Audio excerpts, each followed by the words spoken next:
Boa noite, gente. Hoje queria falar de um assunto que eu aprendi já desde muitos anos atrás, quando eu ainda estava dentro do sistema religioso, né?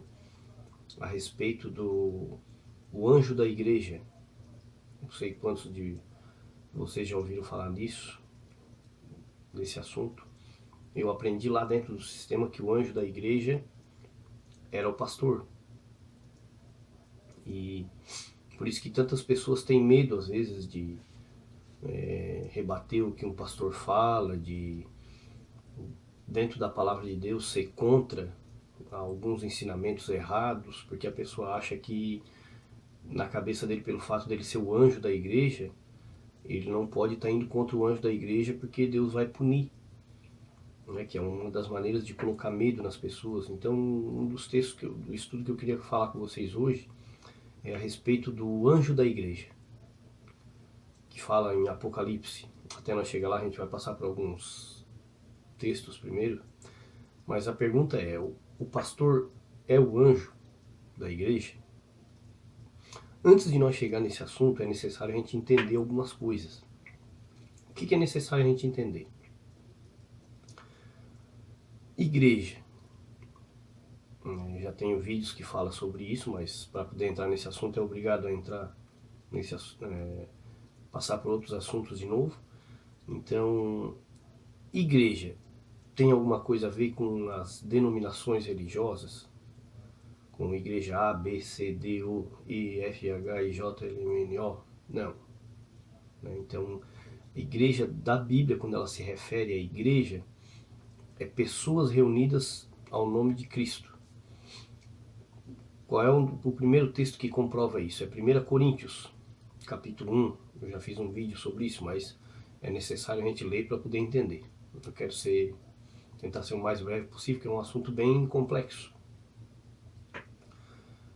Em 1 Coríntios 1, no versículo 10, diz assim, ó, irmãos, em nome do nosso Senhor Jesus Cristo, suplico a todos vocês que concordem uns com os outros no que falam, para que não haja divisões entre vocês, e sim que todos estejam unidos num só pensamento e num só parecer. Meus irmãos, fui informado por alguns da casa de Chloe que há divisões entre vocês. Que divisões são essas? Com isso quero dizer que cada um de vocês afirma, eu sou de Paulo, eu de Apolo, eu de Pedro e eu de Cristo. Aí no 13 ele faz a seguinte pergunta, acaso Cristo está dividido? Então, por que é necessário começar por aqui? Que é para mostrar que tudo que tem divisão, Deus não habita. Deus não compactua com isso. Se Deus não compactua, automaticamente não vai ser a pessoa que preside aqui dali, que é o presidente daquele local ali, que vai ser o anjo da igreja escolhido por Deus, porque Deus não compactua com divisões. Que sentido? A partir do momento que eu fundei um local, coloquei uma placa com o nome tal, fiz um CGC, me autoproclamei líder daquele local, e assim, como todas as instituições começaram. Isso não tem nada a ver com a igreja relatada na Bíblia. A igreja relatada na Bíblia, ela era em casas, embaixo de árvores, assim como o Messias começou, né? O próprio Cristo. Ele pregava na beira do Mar da Galileia, no Sermão do Monte, ia nas casas, e os apóstolos continuaram esse trabalho. Então, é necessário passar por isso, é necessário ler isso por quê? Para poder entender se realmente o pastor é o anjo da igreja, como nos dias de hoje eles acham que um pastor de uma instituição é o anjo da igreja. Então, igreja é o quê? Para começo de conversa, igreja é pessoas reunidas ao nome do Senhor, independente de onde for. Então, se é dentro de uma divisão, já tem algo errado. Se a gente for ler aqui Hebreus, capítulo 13, fala assim, ó, a partir do versículo 17. Obedecei aos vossos guias e sede submissos para com eles, aos vossos guias, pois velam por vossa alma, como quem deve prestar contas, para que façam isso com alegria e não gemendo, porque isto não aproveita a vós outros. Orai por nós, pois estamos persuadidos de termos boa consciência, desejando em todas as coisas viver condignamente. Rogo-vos com muito empenho que assim façais, a fim de que eu vos seja restituído o mais depressa possível. Então aqui, no versículo 24, ele diz assim, ó, saudai todos os vossos guias, bem como todos os santos. Os da Itália vos saúdam. Então aqui o escritor de Hebreus, que muitos dizem que é Paulo, e tem tudo para ser Paulo, pelo que a carta, a maneira que ela é escrita, então aqui está falando sobre obedecer aos vossos guias e sede submissos para com eles. Então tem que se analisar como é que esses guias de hoje, esses líderes de hoje, como é que eles agem. Eu participei de algumas instituições, todas elas da mesma forma, não muda nada, né? 1 Pedro, capítulo 5, a partir do versículo 1. Portanto, apelo para os presbíteros que há entre vocês,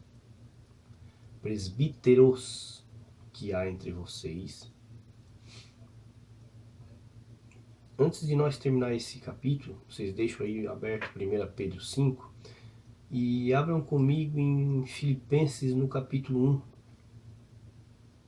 Diz assim, ó, Paulo e Timóteo, servos de Cristo Jesus, a todos os santos em Cristo Jesus que estão em Filipos, juntamente com os bispos e diáconos. Bispos e diáconos. Bispos e diáconos. Então quer dizer que eram vários, né? Se vocês olhar também, se quiser dar uma passada em Atos, no capítulo 14, versículo 23, Paulo e Barnabé designaram-lhes presbíteros em cada igreja. Presbíteros no plural, em cada igreja no singular. Por que isso? Porque não era uma pessoa que comandava. Se vocês olharem todo o Novo Testamento, vocês não vão ver em nenhum local sendo levantado uma pessoa para cuidar do local. Era sempre presbíteros, bispos, pastores. Não era um, né?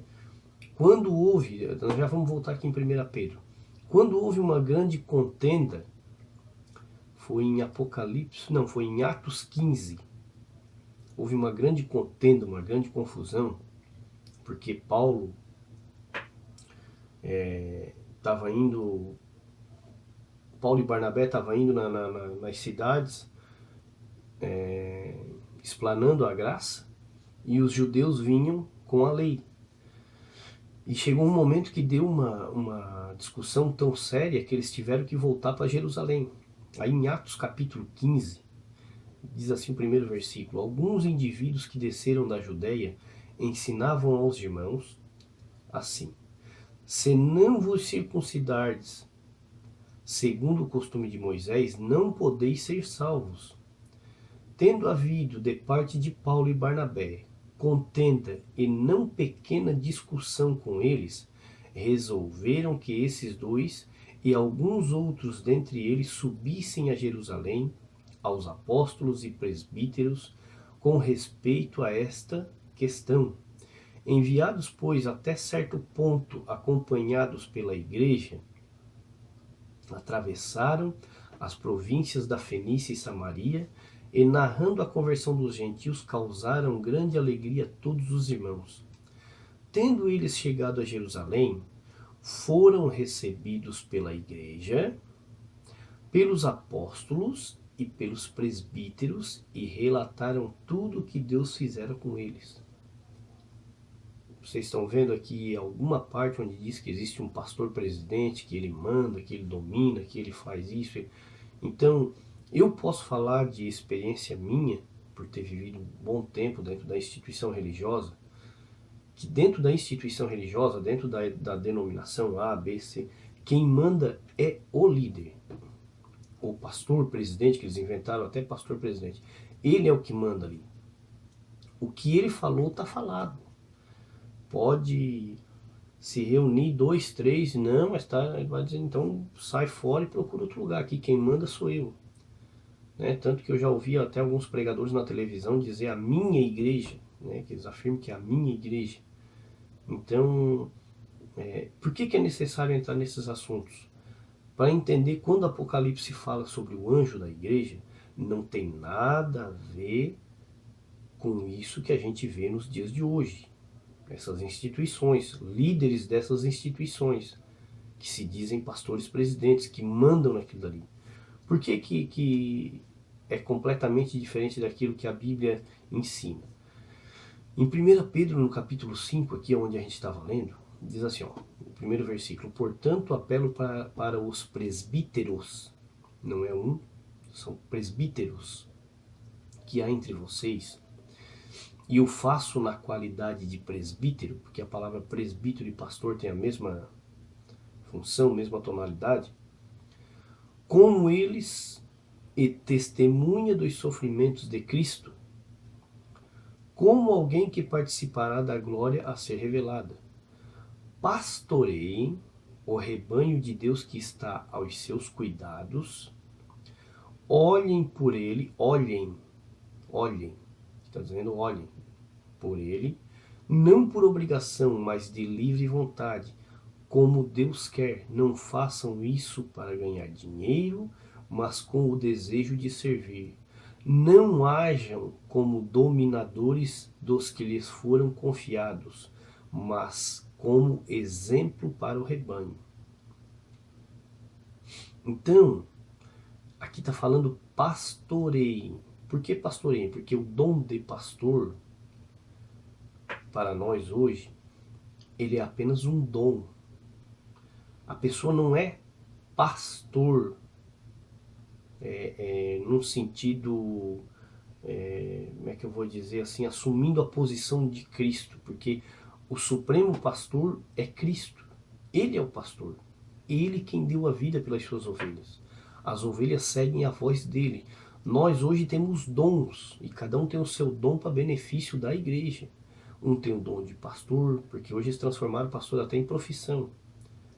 Né?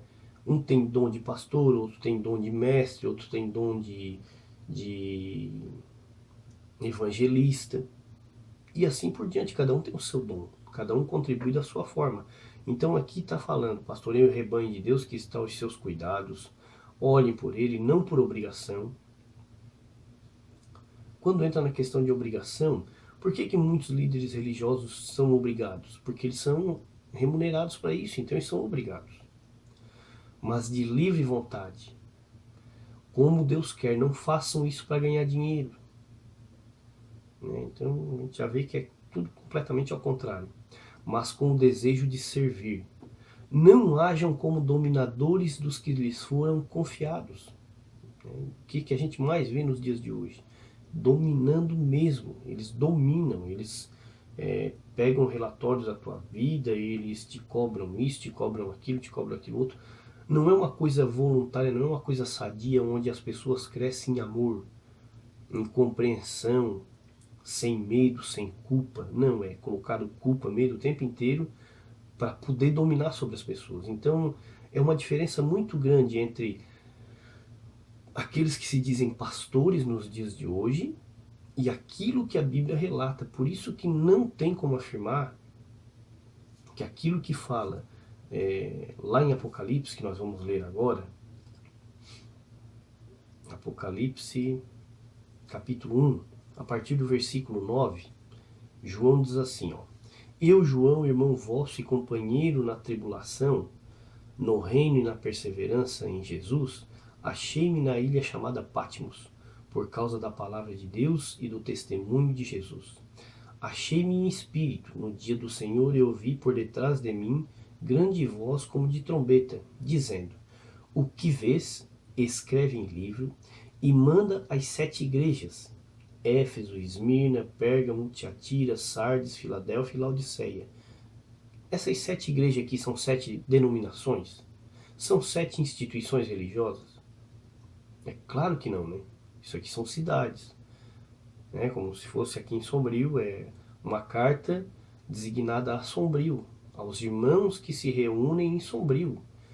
O bairro São Luís, São José, Guarita, Japonês, todos eles num só pensamento. Né? Não era para existir isso que existe hoje, não era para existir placa A, B, C, não, era um só corpo e uma só fé. Se quisesse os irmãos se reunirem lá na Vila São Luís, se reúnem lá no japonês, e assim por diante. Não era para ter isso que tem hoje, né? É simples de entender. Não entende quem não quer, né? Quem gosta de complicar. Então, aqui está dizendo que João ia escrever e entregar essas cartas. No versículo 20, ele diz assim, ó, quanto ao mistério das 7 estrelas que viste na minha mão direita e os 7 candeeiros de ouro, as 7 estrelas são os anjos das 7 igrejas. E os 7 candeeiros são as 7 igrejas. Então João ia escrever para entregar para os anjos da igreja. Então, como que Deus ia usar um ser humano para escrever livros, cartas, né, pergaminhos daquela época, e entregar para anjo? O modo natural não seria Deus mandar pelos anjos, que anjo seria mensageiro, né? Mandar pelo anjo para entregar para João, ou, né, alguma coisa desse tipo, porque não tem como Deus mandar por um homem entregar para anjo. Então, quando ele fala aqui de anjo da igreja, aqui ele está falando de pessoas, de guias mesmo, né? Guias que ajudariam no cuidado, mas não é um guia específico. Porque como aqui nas primeiras cartas, nos primeiros capítulos que a gente leu de algumas cartas, a gente vê que existiam presbíteros e bispos e mestres. Então todos eles auxiliavam no ensinamento da igreja. E o que esses guias fazem? Bom, se vocês olharem aqui no versículo 20 do capítulo 2 de Apocalipse, diz assim, ó, tenho porém contra ti o tolerares que essa mulher Jezabel, que a si mesma se declara profetisa, não somente ensine, mas ainda seduz aos meus servos a praticarem a prostituição e a comerem coisas sacrificadas aos ídolos. A prostituição aqui é a prostituição da palavra. Se vocês olhar também aqui, ó,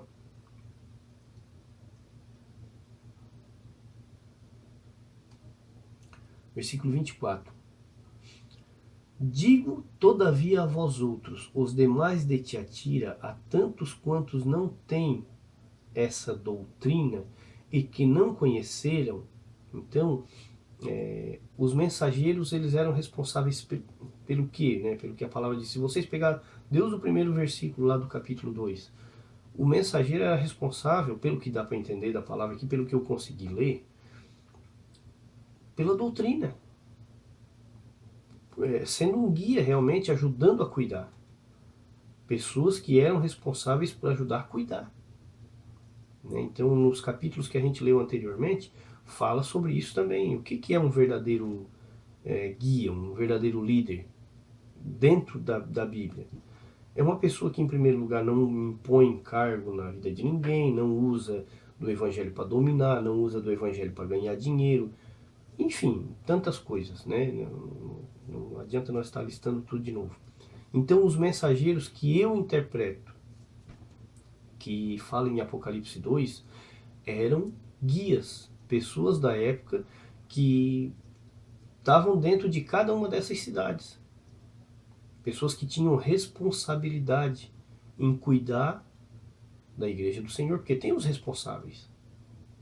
Mas, relatando, conforme a gente leu ali atrás, responsáveis no sentido de não por obrigação, mas por vontade própria e por alegria, sabendo que o que está fazendo realmente é para o Senhor.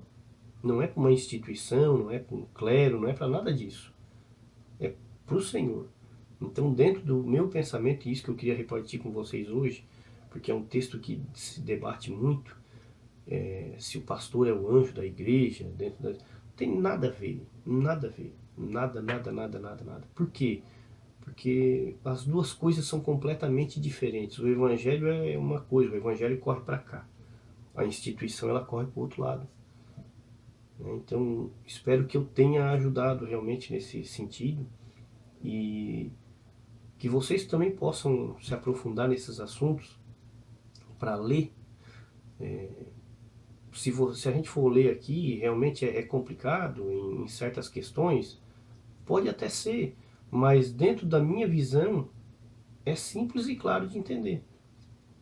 Né? O que é o anjo da igreja e o que é esses mensageiros que aqui fala na palavra.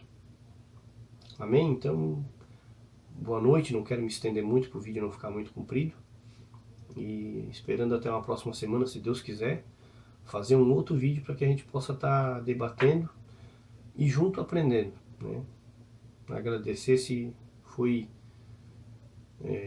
proveitoso para cada um. Obrigado, até semana que vem.